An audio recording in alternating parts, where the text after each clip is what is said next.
sejam muito bem-vindos para mais um vídeo. Eu sou a Mariana e hoje eu trago duas ideias incríveis para fazer para a volta às aulas. Então, o material principal que nós vamos usar é plástico, que é uma coisa que todos temos muito em casa, não é?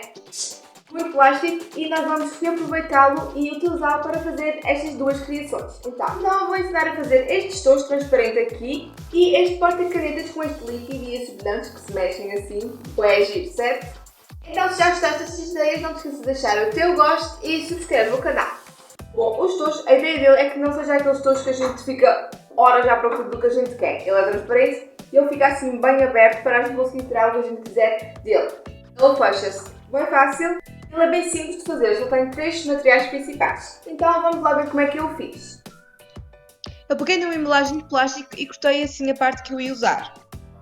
Como a forma do meu plástico não era bem um quadrado, eu usei esse ladinho que tem assim esses cortes nos lados para fazer a aba que depois fecha os tojos. Então eu simplesmente peguei na régua, pus ali no sítio certo e com o X-Jato eu passei assim meio de leve. Não é para cortar, é só para fazer assim uma marcação para depois ser mais fácil dobrar. E depois marquei os outros 4 lados dos tojos que têm 4,5 cm e de comprimento os meus tojos têm 19 cm. Mas foi o que eu consegui fazer com o plástico que eu tinha, vocês podem fazer consoante quiserem. E no fim eu cortei o excesso de plástico e pronto, já temos a caixinha feita. O meu plástico tinha ainda um bocado de papel colado, então eu simplesmente passei uma acetona e saiu. Para fechar os tojos eu usei tecido, então eu cortei dois retângulos em que o comprimento era 2 vezes a largura dos tojos mais 2 cm para fazer de borda, para depois colar, e a largura é 1 vez a largura dos tojos mais 1 cm. Então eu pintei como eu queria, com uma mistura de metade água e metade tinta. Deixei secar assim na horizontal para não escorrer a tinta. Quando eu vi que estava bem seco, eu passei por água com amaciador para não ficar aquele duro da tinta e depois deixei secar. Já seco, é só colar com muito cuidado. Então eu começo a pôr cola na beirinha das duas partes do meio dos tojos e colo o tecido. Então eu corto uma pontinha assim do tecido para não ficar a restar muito e colo os lados.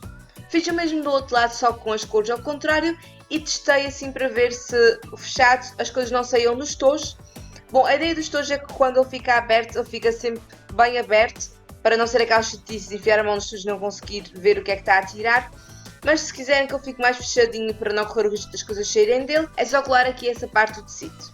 Para tapar onde eu colei o tecido, eu vou usar esses palitos que eu tinha aqui de madeira, então eu cortei no tamanho que eu precisava e fui colando com um cola quente. E fiz a mesma coisa para tapar do lado de dentro para também não se ver, só que eu fiz com uns palitos um bocadinho mais pequenos para depois não incomodar na altura de fechar. Eu fiz com esses palitos, mas se quiserem também podem fazer com uma fita de tecido ou com alguma coisa assim só para tapar e dar um acabamento melhor. Para o fecho eu cortei 2 pedaços daqueles fechos de feltros nessa forma redonda, só porque me apeteceu. Então eu marquei 5 cm de ambos os lados e colei a parte de cima e depois pus cola na parte de baixo e simplesmente fechei e ficou lá colado.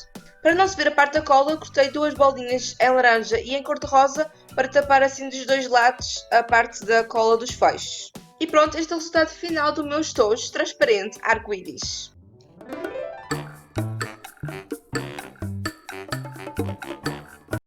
Se já estás a gostar das ideias, não te esqueças de deixar o teu gosto. A próxima ideia, a porta-canetas, ela é um bocado mais complicado se fores criança, pede ajuda a um adulto para o fazeres, principalmente por causa do ferro. Então, mas eu acho que o resultado final dele foi bem giro e ele é bem divertido. Eu adorei som. Bom, então vamos lá ver como é que eu fiz. Então eu peguei nesse saco que eu tinha aqui e vou cortar a parte do plástico transparente. Eu usei isso, mas vocês também encontram esse plástico a vender ao metro.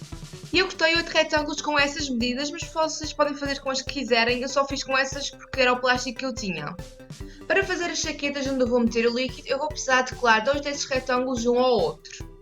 Então vou pegar nesse pedaço de papel vegetal, dobrá-lo ao meio e fazer uma marcação de meio centímetro, que é para ter ali uma ideia para não passar o ferro demais. Então eu prendo assim os 2 retângulos e vou passando o ferro. Depois de um tempo eu vi que o ferro não estava a dar muito certo, mas é porque eu não sei trabalhar muito bem com ele, então eu fui com o alisador, que eu acho que até é um bocado mais fácil, mas depende do que tenham em casa e os dois até servem. Então eu colei 3 dos lados, o certo é ficar esse esbranquiçado, assim já está bem derretido e não vai descolar, e o lado que eu deixei sem estar colado é um dos lados maiores.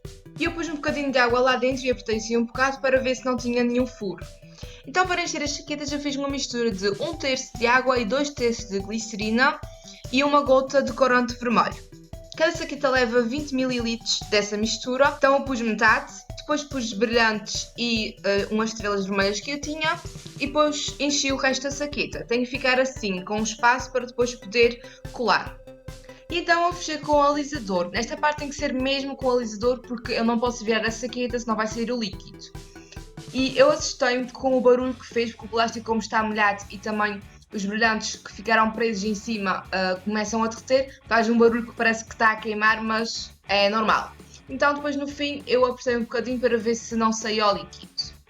E as saquetas estão prontas. Eu vou só dizer uma coisa, é muito gostoso abaná-las assim todas juntas e também apertá-las. E então eu apertei duas dessas espátulas com a altura que vai ficar o porta-canetas e outras duas com a largura menos 2 cm, 1 cm de cada lado. Para colar, os que primeiro ponham tudo no sítio para ficar bem encaixadinho o retângulo e depois vai um colante. Como estava a fazer isso, eu pus mais 2 palitos atrás com a largura assim em cima e em baixo para ficar mais resistente. Então eu colo os retângulos 2 a 2, com muito cuidado para não tocar com a cola quente ou mesmo com a pistola no plástico, senão ele derrete e faz um furo. Então eu encho ali o meio com cola quente e na parte que vai ficar para baixo da madeira eu também ponho, só não ponho na parte de cima para depois não ficar cola quente a aparecer. Então primeiro eu ponho uma camada de cola, deixo secar e depois ponho outra para ficar bem forte. E no fim, uno essas duas partes, essa parte é um bocadinho mais difícil porque tem que ir lá por dentro e pôr cola, mas consegue-se. Então eu peguei num pedaço de plástico mais duro, igual àquele que eu usei para fazer os tojos, e cortei assim no formato do fundo e colei com cola quente. Eu devia ter posto a cola quente nos tojos e não no plástico, mas pronto, deu igual. E para tapar esses cantinhos que ficou aqui a aparecer com cola, eu cortei e pintei esses palitos, que são daqueles palitos de espetada, e colei ali. E este é o resultado final do porta-canetas.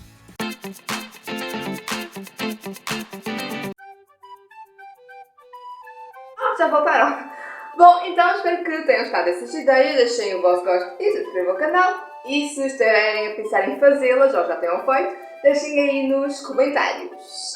Então, acho que não tenho mais nada a dizer. Até o próximo vídeo e um beijão!